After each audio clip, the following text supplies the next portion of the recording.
자, 오늘 저희가 가져온 주제는 미야오와 이즈나, 테디와 그의 딸들에 대해서 이야기를 한번 해보려고 모였습니다. 1위 또 본격적으로 건의를 해가지고 시작이 된 주제거든요. 어떻게 보면. 그렇죠. 여러 번 얘기한 적 있습니다. 어떤 걸그룹 제일 좋아하시나요? 혹은 어떤 걸그룹이 제일 눈여겨보고 있으신가 이런 질문들 받으면 제가 항상 망설임 없이 미야오라고 했단 말이죠. 오. 그랬던 이유들이 있는데 그거에 비해서 좀 아쉬운 점이 너무 많은 거죠. 이 미야오의 행보로 봤을 때. 마침 이번에 5월달에 곡도 나오기도 했고 미야오를 얘기하면 좋겠다. 거기에 더해서 이즈나까지 같이 하면 또 좋을 것 같아서 제가 이 주제를 제안하게 되었습니다. 1이 굉장히 화가 많이 나가지고 제안을 했었단 말이죠. 불만이 이렇게 가득했던 것 같은데 저는 준비를 하면서 도대체 1은 왜 이렇게 화가 났는가 이런 것에 좀 집중하면서 준비를 했습니다. 듣다 보니까 왜 화가 나는지도 좀 알 것 같긴 하더라고요. 과연 제 예상이 맞았을지 속으로 맞춰보면서 녹음 진행해 보도록 하겠습니다. 일단은 미야오하고 이즈나 최근 이제 작품들에 대해서 이야기를 좀 나눈 다음에 현재 상태가 어떤지 짧은 또 감상들을 이야기해보면서 영상을 마무리하려고 합니다. 해서 일단 이즈나와 미야오와 이즈나 각각의 그룹에 대해서 저희가 좀 이야기를 해보고 넘어가겠습니다. 곡에 대해서 얘기하기 전에 미야오라는 그룹 어떻게 탄생하게 됐는지 간단하게 또 좀 얘기해보면 재밌을 것 같습니다. 또 못 참죠. 테디라고 하면은 YG의 대표 프로듀서이자 작곡가잖아요. 원타임부터 시작해서 본인이 속했던 빅뱅, 2NE1, 블랙핑크 최고의 아이돌 그룹들을 대표곡을 많이 만들어냈었죠. 근데 언제부턴가 더블랙 레이블이라는 자체 레이블이 설립이 되고 테디가 YG랑 분리가 됐잖아요. 제가 베이비몬스터 편에서도 얘기를 했었는데 언제부턴가 이 더블랙과 YG의 접점이 점점 사라지기 시작하죠. 그래서 이제 와서는 더블랙만의 새로운 걸그룹을 런칭하기에 이르렀다. 뭐 이렇게까지도 얘기가 좀 될 수 있을 것 같아요. 베이비몬스터의 어떤 크레딧에도 테디의 이름이 없잖아요. 그렇게 해서 나온 게 미야오죠. 더블랙 레이블이라는 이름으로 가장 먼저 런칭을 한 걸그룹이다. 미야오의 가장 큰 특징이라고 해야 될 만한 거는 그 베이비몬스터가 블랙핑크의 후배 그룹이잖아요. 블랙핑크 다음으로 나온 걸그룹이기 때문에. 근데 오히려 색깔로만 보면 베이비몬스터보다는 미야오가 조금 더 블랙핑크 쪽에 가깝습니다. 아하. 오. 혈통적 후계자와 정신적 후계자가 약간 다르다. 그렇지. 멤버들의 어떤 비주얼적인 합이라든지 보여지는 느낌? 힙함 이런 거? 베이비몬스터도 블랙핑크적인 느낌이 있긴 한데 제가 보기에는 2NE1 쪽에 조금 더 가까워요. 하는 노래들도 그렇고 물론 아직 둘 다 신인이니까 비교를 하기에는 좀 이르긴 한데 어찌됐든 간에 사실은 테디도 블랙핑크에 많은 곡을 만들었었잖아요. 그래서 그런가 혈통으로 따지면 블랙핑크 쪽에 더 가까워야 되는데 베이비몬스터가 제가 보기에는 미야오가 조금 더 가까워 보이는 그런 느낌이 있습니다. 지금 굉장히 기분이 좋습니다. 내가 적어놓은 거랑 정확히 똑같은 얘기를 했기 때문에 사문 혼자서 지금 장학 퀴즈를 하고 있어요. 도전 골든벨을 하고 있다. 미야오를 들으면서 똑같은 생각을 했거든요. 블랙핑크의 정신적 후속 그룹이 사실은 미야오인 것 같다. 베이비몬스터는 불핑의 길을 어느 정도 버린 것 같으니까 라고 이렇게 적었는데 그 얘기가 나와가지고 기분이 좋았습니다. 미야오의 현재까지 나온 곡들에 대해서 짧게 얘기를 해보려고 하는데 가장 먼저 나온 곡이 이제 미야오의 미야오 1위 저희한테 한번 추천을 해줬거든요. 맞아. 제가 그랬었나요? 그때는 정말 아마 좋아서 추천을 했을 겁니다. 그 뒤로 나왔던 것들이 좀 아쉬웠나 싶긴 하네요. 저는 미야오의 미야오는 사실 되게 좋게 들었어요. 그때 당시에 베이비몬스터가 너무 아쉬웠다고 생각하던 시점이었거든요. 근데 이제 테디의 프로듀싱으로 나온 미야오의 타이틀곡인 미야오죠. 이게 그래도 조금 더 테디스럽지 않나. 조금 더 YG스러운 게 여기에 있었네? 그런 느낌을 받았었습니다. 베이비몬스터 편에서 얘기했던 게 왜 자꾸 2NE1을 따라가려고 하지? 좀 오래되지 않았나? 좀 촌스럽지 않나? 이런 얘기를 제가 했었잖아요. 근데 미야오의 미야오 같은 경우는 그래도 조금은 세련된 편이라고 생각했습니다. 들었을 때. 여기서 하나 얘기해주고 싶은 게 일단 먼저 사과를 해야 됩니다. 미안합니다. 왜 굳이 저한테? 들으라고 할 때 안 들었어요. 이번에 들었는데 베이비몬스터한테 1위 느꼈던 감정을 미야오의 미야오를 들으면서 느꼈던 것 같아요. 오. 그때는 왜 2NE1을 따라가려고 하지? 였는데 지금 들으면서 왜 이제 와서 블랙핑크랑 비슷하게 라는 느낌? 그래서 계속 내내 들으면서 이거 그냥 블랙핑크 더 뭐라고 말을 못하겠어. 그치. 머리가 한 명 늘었는데 약간 이런 기분밖에 안 드는 거예요. 곡이 엄청 임팩트가 강하다 이렇게 느끼진 않은 것 같아요. 근데 그 와중에 블랙핑크랑 비슷하니까 노래는 싫진 않았어요. 당연히 미야오의 모든 곡들 중에서 별로다 구리다 이랬던 적은 하나도 없어. 다만 기시감이 너무 느껴지는 게 옳은 선택인지까지는 모르겠더라고요. 후스랄 이즈나도 그랬었고 블랙핑크도 그렇고 계속 동형반복이 되는 것 같은 느낌. 그룹 내에선 동형반복이 아니죠. 데뷔곡이니까. 그치. 근데 이제 역사가 있잖아요. 2NE1 뭐 블랙핑크 쭉쭉쭉쭉 내려왔던 거기서는 동형반복이 되는 것 같다라는 기분을 들더라고요. 테디의 맛이 복사 이렇게 해가지고 오고 있는 것 같다. 똑같이 테디 맛이야. 맛있긴 해. 근데 그게 디벨롭이 됐느냐라고 하면 그건 아닌 것 같다. 동감합니다. 나는 미야오가 낸 노래 중에 중에 이 미아오가 두 번째로 좋거든. 최고는 핸즈업인데 어쨌거나 노래의 모든 부분이 나쁘지 않은 완성도를 자랑한다고 생각했어. 노래가 뭐 예를 들어서 3분이면은 어디를 갔다가 마우스를 찍어도 듣기 좋은 구간이 나온다. 우리 채널에서 이 노래 제일 처음에 다룬 게 2024년 노래 이상형 월드컵이었던 것 같은데 아, 맞습니다. 그때도 좋게 얘기했던 것 같거든. 준비하면서 다시 들어도 좋다. 음원 성적도 얘기하고 싶은데 멜론 탑백에서 50위까지 올라가고 유튜브 뮤직에선 1위도 찍었더라고. 그럴만한 노래다. 앞으로 계속 얘기하겠지만 이 멤버 데리고 그 정도 성적이면 전 낮은 편이라고 생각합니다. 오호. 노래 자체가 1등할 만한 노래는 아니긴 해요. 근데 사실 요새는 듣는 음악만큼 보는 음악도 중요하잖아요. 퍼포먼스가 미쳤어 진짜. 춤도 너무 잘 짰고 헤메코도 너무 예쁘고 아티스트의 어떤 개성을 잘 살릴 만한 시크한 헤메코. 뮤직비디오는 솔직히 좀 아쉬웠어. 근데 뮤직비디오가 되게 이상하거든요. 야, 이게 지금 내가 보는 게 맞나 싶을 정도로 노래에 비해서는 되게 많이 아쉽긴 한데 조금 정리를 해보면 노래 그냥 굿, 헤메코 완전 퍼펙트, 뮤직비디오 소배드 뭐 이런 느낌으로 해가지고 그래도 20위까지는 갈 수 있지 않았을까 그런 생각을 하는데 혹시 여기 뮤비에서 핸들 잡나요? 핸들은 안 잡는 것 같아. 아하. 근데 오도방구 나와요. 아. 이렇게 루즈하게 카메라를 잡지 싶은 것들이 많아. 춤은 역동적이고 포인트 동작들이 많거든. 그거에 비해서 뮤직비디오가 그 매력을 잘 못 살린 게 좀 있는 것 같아. 1위 생각하기엔 약간 노래는 죄가 없는데 나머지 부분들이 좀 못한 부분이 있어가지고 뭐 더 높이 못 갔다 이렇게 생각하는 거야? 멤버들 능력치에 비해서는 모든 것들이 다 못 받쳐주는 건 사실입니다. 근데 어찌됐든 간에 되게 여러 가지를 우리가 놓고 비교를 하게 되잖아요. 그런 거 생각했을 때 노래는 평타. 나머지 것들은 조금 아쉬운 것들이 있었다. 바로 넘어가 볼까요? 다음 곡으로 나온 게 이제 톡식이었어요. 미아오는 어쨌든 간에 좋은 시작이다. 성적이 조금 아쉽긴 한데 이렇게 생각을 하고 톡식이 나왔었죠. 여기서부터 더블랙 좀 불안하다, 좀 애매하다라고 느꼈던 부분이 있습니다. 무조건 바디가 훨씬 좋은 곡이거든요. 활동을 시키기에, 대중들의 어그로를 끌기에. 근데 톡식으로 활동을 했단 말이죠. 활동을 했다고 하기도 애매해요. 왜냐면 또 어느 방송에선 바디를 하고 톡식을 아예 안 하고 막 이런 식이었기 때문에 어쨌든 뮤직비디오는 톡식으로 찍었으니까. 그래서 뭐 톡식이 나쁜 곡이라고 얘기하는 건 아닙니다. 뭐 전형적인 느린 테디 곡이에요. 나쁜 곡 같은데.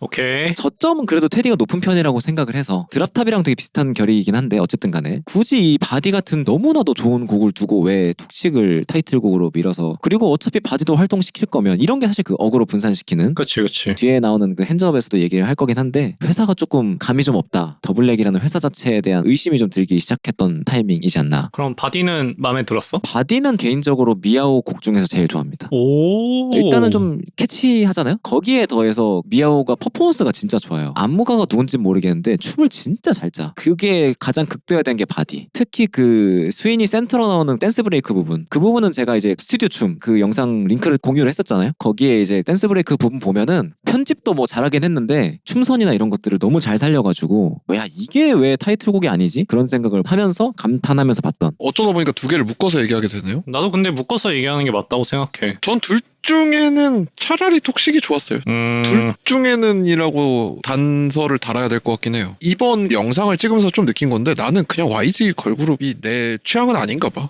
좀 그냥 그래요. 이는 저번에도 이제 에스파 좋다, 뭐 SM이 취향이다 이런 얘기를 했던 적이 있었잖아. 그런가 봐요. SM 처돌인가 봐요. 지금. 죄송합니다. 그러니까 어떻게 보면 이가 딥한 힙합을 좋아하잖아. 테디식 힙합은 아마 이 기준에서는 약간 애매하게 느껴지지 않나. 깊이가 얕다. 리듬다이가 너무 올드해요. 와, 난 그 와중에 세련됐다고 생각했는데. 물론 세련되게 찍었는데 돌려 쓰는 느낌이 좀 들어요. 그러니까 리듬 샘플 같은 거 있잖아요. 악기가 나온 거 또 나오고 나온 거 또 나오는 느낌. 뭐 예를 들면 뭐 아프리칸 느낌 나는 이런 것들도 다 털어 먹을 대로 털어 먹었잖아요. 빌보드 같은 데서 생각해 보면. 아하. 근데 지금 또 들고 나온 거잖아요. 물론 이제 노래 좋거든요. 역시 기대하던 대로 개쩌는 곡을 이런 느낌은 아닌 거죠. 어쨌든 이름값이라는 게 있잖아요. 프로듀서에. 그거에 비하면 좀 아쉽다. 좋은 곡이지만 이 프로듀서의 이름값 대비 저점이 아닌가? 충분히 그렇게 생각할 수 있죠. 블랙핑크의 이전 작들을 쭉 생각해 봤을 때 미야오만의 차별점이 엄청나게 있는가라는 생각이 잘 안 들더라고요. 특히나 아이돌 음악에 대해서 짧은 지식을 가지고 있고 한국 대중음악에 대한 취향이 거의 없는 나 같은 사람이 들었을 때 두 그룹을 확연하게 구분하기가 좀 어렵단 말이죠. 바디까지 들었을 때 든 생각이 더블랙 레이블에서 분리되면서 나올 때는 직원들도 그런 식으로 분리돼서 나오기도 하고 그렇죠. 테디가 영입을 할 수도 있고 이렇잖아요. 트레이너들도 그대로 온 건가? 춤은 모르겠어요. 안무 쪽은 모르겠지만 보컬이 다 그냥 컨트롤 C 컨트롤 V잖아요. 그러니까 YG 이중대 같은 느낌이 있죠. 근데 그 뉘앙스라든지 이런 것들이 하나도 본인들만의 어떤 색이 안 느껴진다고 해야 되나? 그 뭐 음색이나 노래의 실력 이런 거는 제가 뭐 굳이 얘기를 안 했지만 솔직히 나쁘지 않습니다. 아 맞죠. 실력은 너무 좋아. 나도 그 느껴져요. 왜냐면 미야오가 나온 시점만 생각해봐도 이 경력에 그 정도 실력을 보인다는 건 전혀 신인 같지가 않잖아요. 결국에는 이제 블랙핑크의 그늘 아래 있는 느낌이라 거기서 느껴지는 기시감 같은 거를 극복을 하지 못했다. 약간 이렇게 봐야 될 것 같네요. 그러니까 이제 킹 받는 거죠. 이 정도 능력치가 있는데 그냥 블랙핑크 세컨드 버전 이런 느낌으로 곡들을 계속 뽑으니까 이게 뭐야? 나는 사실 블랙핑크 세컨드를 넘어가지고 이 톡식이랑 바디는 거의 수록곡 수준이라고 생각했거든. 이거를 왜 타이틀로 들고 왔지? 심지어 이게 더블 타이틀이잖아. 바디는 뮤직비디오도 없어. 톡식은 뮤직비디오는 있긴 한데 편곡이 난 되게 지루하다고 생각했고 벌스부터 프리코러스까지 똑같은 방법론을 써가지고 쭉 가다가 코러스에서 살짝 바뀌는데 딴짓하다가 이렇게 어그로가 끌릴 수가 있는 그런 게 있냐 하면 전혀 없다고 생각했거든. 근데 이거는 진짜 수록곡을 들을 때나 기대할 법한 퀄리티라고 생각했기 때문에 두 번째 싱글이었잖아 이게. 그걸로 내기로 결정한 이 회사의 의도는 뭐였을까? 크게 임팩트가 없었다는 얘기로 그냥 요약이 되네요. 넘어가서 이제 그러면 핸즈업이랑 드랍탑 또 묶어서 얘기를 해볼까요? 5월 12일에 EP라는 이름으로 앨범이 발매가 됐죠. 기존에 냈던 싱글들을 다 합쳐서 6곡이고 신곡은 성공개인 핸즈업을 포함해서 3곡이네요. 테디치고 곡은 좀 많이 나온 편입니다. 1년이 안 됐는데 6곡이라니. 우와.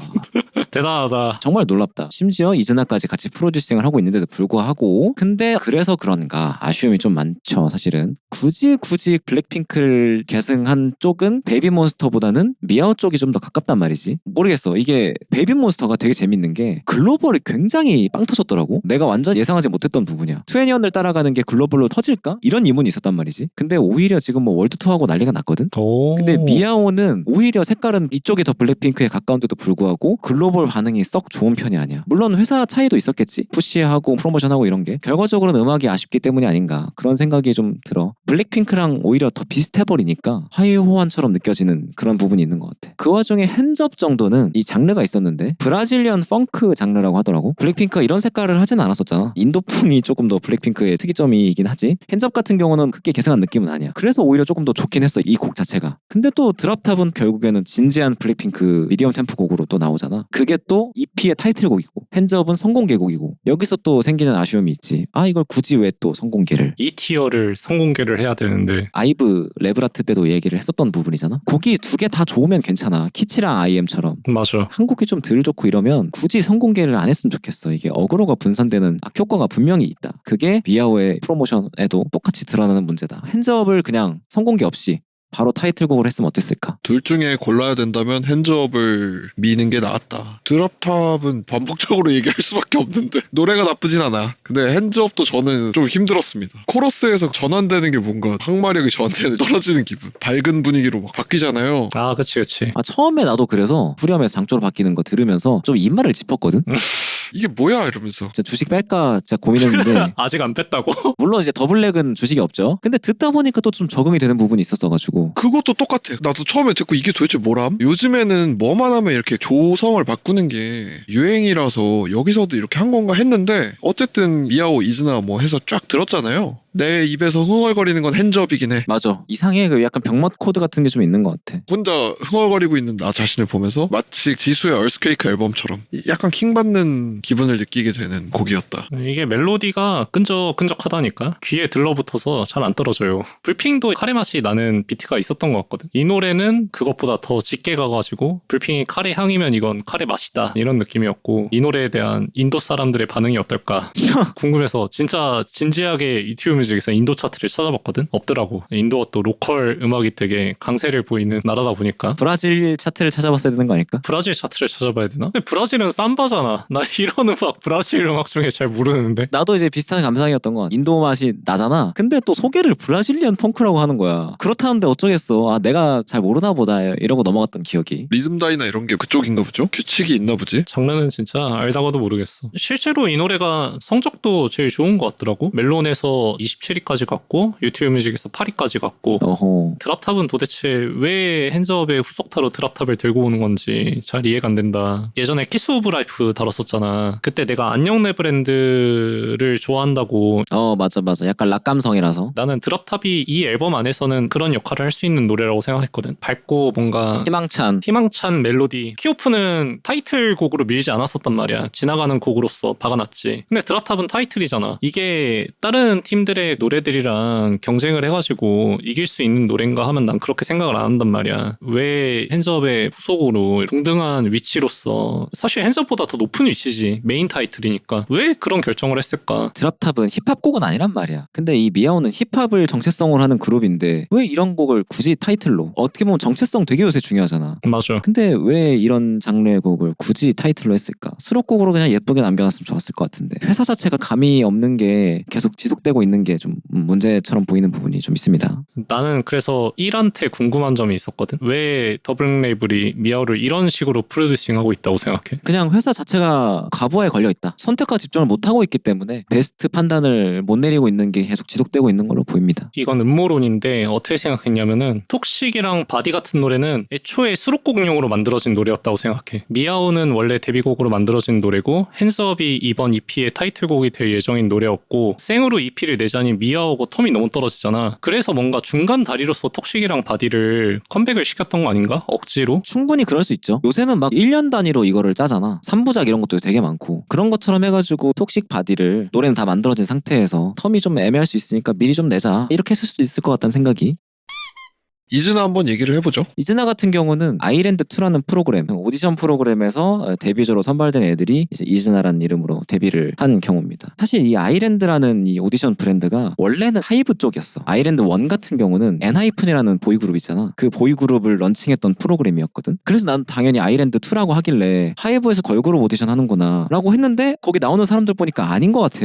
찾아보니까 아이랜드의 판권이라 그래야 되나? 투자라고 해야 되나? 그런 거에 있어서 하이브가 중간에 손을 뗐더라고. 나중에 보니까 이 아이랜드는 CJ, 그러니까 웨이컨 엔터테인먼트라고 제로베이스원이라든지 케플러라든지 두 팀 다 오디션 프로그램 출신인데 어찌됐든 간에 이번에는 프로그램 제작만 하는 게 아니라 소속까지 본인들이 이제 가져가는 느낌으로 오디션이 어떻게 보면 공개 연습생 모집이랑 같은 개념으로 이어진 거지. 데뷔조에 선발되면 얘네들이 이 웨이컨 CJ 소속으로 아이돌 활동을 시작하게 되는 거야. 아이랜드2라는 프로그램에 프로듀스 외주를 더블랙을 준 거야. 회사는 웨이컨 엔터테인먼트, CJ가 회사가 되는 거고 프로듀싱은 더블랙에서 하는 거지. 복잡하네요. 굉장히 복잡해. 테디의 딸이라고는 하지만 완전히 딸이라고는 할 수는 없고 프로듀싱을 더블랙에서 한다. 뭐 그 정도. 노래가 많진 않아요, 또 이즈나도. 그렇죠. 한 대여섯 곡 있는데 미아오랑 선택과 집중을 못하고 있는 부분 때문에 그런 것 때문에 이즈나에 대한 거를 찾아보기 시작했는데 이즈나도 정말 미아오만큼이나 매력이 꽤 있는 아티스트인 것 같더라고요. 뭐 개개인의 매력이나 실력이나 이런 것들이 저는 그 아이랜드2 오디션은 안 봤거든요. 나중에 나오는 이 활동이나 곡 퍼포먼스를 하는 걸 봤을 때 또 너무 아깝다는 생각이 일단 처음으로는 들었어. 데뷔곡 이즈나에 대해서 이 얘기를 한번 해봐야겠죠. 여기도 또 데뷔곡 이름이 구름명이다. 저번에 월말결산 B사이드에서 이즈나가 최근 걸그룹 중에 곡발이 제일 구리다 얘기를 했었는데 이즈나도 그렇고 사인도 그렇고 제일 구리다 수준인가? 그냥 뭐 평범하게 들을 만한 3점짜리 노래다 이렇게 생각했거든. 그래서 1위 왜 이 곡을 별로라고 했는지가 약간 궁금하긴 했어. 이즈나부터 얘기를 좀 해보자면 개인적으로는 골드만큼이나 최악의 후렴이 아닌가. 아 진짜? 이 나나나나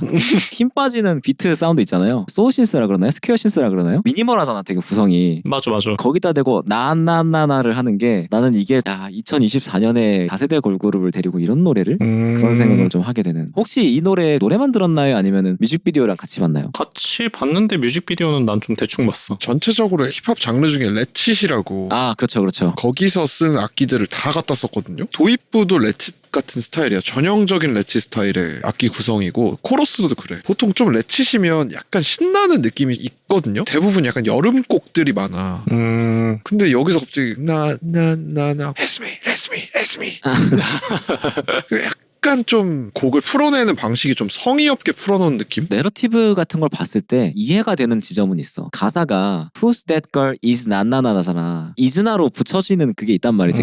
그런 것들이 이제 이 곡에 들어맞으니까 이 곡으로 활동을 하게 된 게 아닐까. 이 곡이 과연 타이틀곡으로서의 좀 퀄리티가 있는지 그게 굉장히 아쉬웠다. 이즈나에 대한 곡 칭찬들이 이제 댓글 달릴 때마다 야 이거 내가 감이 떨어졌나? 다들 왜 다 좋다 그러지? 그렇게 했을 때 차트를 보면 이제 이즈나 성적은 많이 아쉽단 말이죠. 아, 그치. 그런 걸 봤을 때는 잘못 보고 있는 건 아니구나 이렇게 생각을 저는 합니다 개인적으로. 신기하네. 나는 평범한 노래다라고 생각을 했고 차트 순위가 낮은 거는 데뷔 초반이라서 그런 거 아닐까라고 이렇게 생각을 했어. 이즈나의 비사이드 격되는 노래가 타임밤이잖아. 그 노래 같은 경우는 내가 생각하기에 이 노래보다 훨씬 더 수록곡에 잘 어울리는 명백한 수록곡 격의 곡이라고 생각을 했거든. 그래서 이즈나는 뭐 그냥 미니멀 해가지고 성의 없다는 인상을 받을 수 있지만 나는 좋게 들었다. 그러니까 3점짜리 곡이라는 것도 내 기준에서 뭐 한 2점이라고 치고 3 기준에서 3점이라고 쳤을 때 얘네들을 데리고 이런 곡? 그게 난 3점이어도 안 돼. 맞아. 테디라는 이런 대단한 프로듀서가 이런 대단한 아이들을 데리고 이런 곡을 이런 거지. 그게 미야오랑 이즈나 둘 다 해당이 되는 거야. 이어서 그러면 사인에 대해서 얘기해보죠. 이거는 뭐 저희가 잠깐 B사이드에서도 얘기를 했었죠. 그냥 무난한 음악이라고 생각을 했었고 그때 단점으로 꼽았던 거는 신인한테 주기는 좀 올드하다. 2025년 시점에서. 이 감상은 사실 이즈나에도 똑같이 들긴 했어. 노래가 약간 촌스러운 느낌이 든다. 막 엄청 트렌디한 느낌이 들진 않는다. 그렇다고 또 막 엄청 욕을 하려고 그러면 그렇게 욕하고 싶지는 않다. 미야오에서부터 이어지는 것 같은데 곡들의 전체적인 퀄리티가 수직 하락해 있고 이런 거 아니거든요. 괜찮아. 근데 엄청 좋냐? 혹은 신인으로서 그룹에 대한 각인을 대중들한테 시키기에 좋은 곡이냐 하면 그건 또 모르겠어요. 맞아. 그 촌스럽다는 얘기를 했었잖아요. 이즈나부터 사인 이 두 개가 특히 그렇죠. 이제 나옵니다. 이 작곡가 이름을 얘기할 때가 됐어요. 예. 이제 지수 꽃, 헤이즈의 빙글빙글, 조현아의 줄게, 그리고 이즈나와 사인까지 작당들이 있습니다. 다 같은 작곡진들이 참여를 한 곡이라는 점에서 의심이 확신으로 바뀌게 되는 순간 공통점들이 있죠. 사람들이 청나라 비트라고 하더라고. 굉장히 좀 공감이 가는데 꽃 같은 경우는 흥행도 했었고 빙글빙글은 뭐 속된 말로 좀 조롱을 당하긴 했지만 저는 개인적으로 뭐 그렇게 나쁘진 않게 들었습니다. 줄게는 얘기 안 하겠습니다. 이거는 말도 안 되죠. 어쨌든 간에 이 작당들이 열심히 해서 낸 결과가 특히나 이제 이즈나 같이 잘하는 애들 데리고 이런 곡을 내는 거라면 저는 정말 크게 잘못하고 있다고 생각합니다. 아하. 3점짜리 곡이면 어떻고 2점짜리 곡이면 어떻습니까? 그게 중요한 게 아닙니다. 4점짜리를 해도 모자라는 애들인데 이런 곡들을 하는 게 불만이 많다. 또 마침 줄게와 빙글빙글 꽃을 만든 청나라 비트의 주인공들이 이즈나의 메인 프로듀서 분들이란 말이죠. 미래를 생각했을 때 걱정이 많이 되는 부분도 있는데 그거를 사인을 들으면서 저는 생각했습니다. 초반에 나오는 신스가 예전 레이디 가가도 좀 생각나고 그렇다고 막 컨셉추얼하게 완전히 이런 옛날 느낌으로 간 것도 아니잖아 사실은. 맞아. 요즘 느낌 내려고 한 것 같은데 기질적으로 못하는 사람들이 이제 그런 걸 하려고 하는 느낌? 실력적으로든 감적으로든 요즘 느낌을 못 내는 프로듀서들이 내려고 노력한 느낌. 그리고 그렇게 하면 뭐합니까? 이 메인 비트들이 너무 촌스러운데 사인은 아쉬운 점이 더 많은데 개인적으로는 그게 좀 아쉬웠어요. 후렴에서 아이 하는 부분 거기가 좀 진성으로 해야 되지 않았나.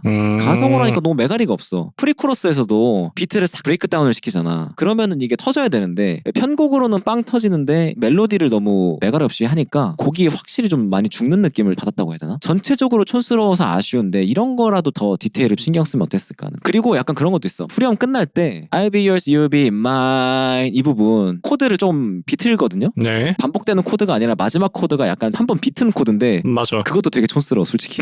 아, 약간 옛날 느낌. 약간 있어 보이려고 하는 것 같아. 그런 의도가 이든 간에 아니든 간에 전체적으로 촌스러운 게 강합니다. 이 곡은. 그냥 어센틱한 2010년대 감성 노래라고 생각을 했어.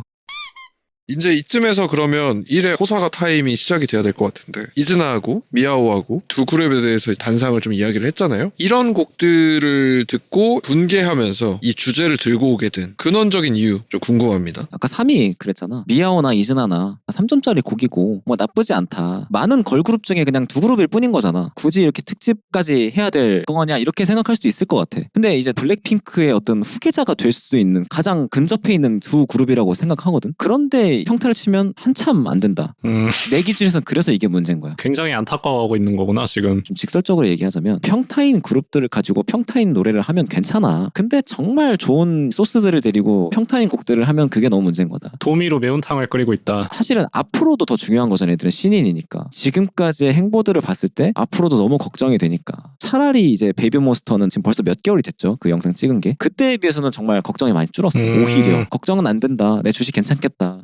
그때 당시에 이제 댓글 달았던 사람들이 많이 뭐라 했던 거 있잖아. 겸허히 수용했거든. 베이비몬스터 쪽은 좀 해결이 됐는데 이쪽이 오히려 블랙핑크에 가깝고 잘하는 애들인데 앞으로의 미래도 걱정이 되니까 굳이 이거를 좀 주제로 해야겠다. 오히려 블랙핑크의 컴백에 피해를 보는 그룹이 이쪽일 수도 있겠다. 완전히 그렇게 생각합니다. 블랙핑크가 투어가 예정되어 있어요. 7월부터 벌써 뭐 예매도 하고 그런데 신곡을 내는지는 잘 모르겠어. 해체를 안 하고 쭉 이어간다면 어쨌든 간에 신곡은 내긴 낼 거란 말이지. 그렇죠. 근데 만약에 거기에 테디가 참여한다? 무조건 피해보는 거는 이즈나와 미야오죠. 테디에게 직접 곡을 받는 쪽은 베이비몬스터가 아니기 때문에 베이비몬스터는 지금 테디 없이 성공하고 있어. 그럼 여기는 해결한 거야. 자급자족하고 있어. 잘 먹고 잘 살아. 근데 테디의 어떻게 보면은 먹이만 기다리는 아기새 마냥 입만 벌리고 있는 거는 미야와 이즈나 쪽인데 이거를 또 블랙핑크가 만약에 가져가게 된다? 굉장히 큰 문제가 될 수가 있는 거죠. 개인적으로 약간 궁금한 부분은 뭐였냐면은 미야오 같은 경우는 3번을 때렸는데 2번이 터진 거잖아. 미야오랑 핸즈업이랑 이렇게 터졌다고 표현을 터졌다고 하기에는 조금 애매하긴 한데 이 정도면은 이제 입지를 유지하기에는 나쁘지 않은 정도의 성적이라고 생각하거든. 요 정도가 돼도 나중에 활동이 걱정되는 수준인가? 계약이 만료될 때까지 무사히 계속 앨범 내면서 활동할 수 있을 것인가? 이거는 또 다른 문제인데 일단은 부정적입니다.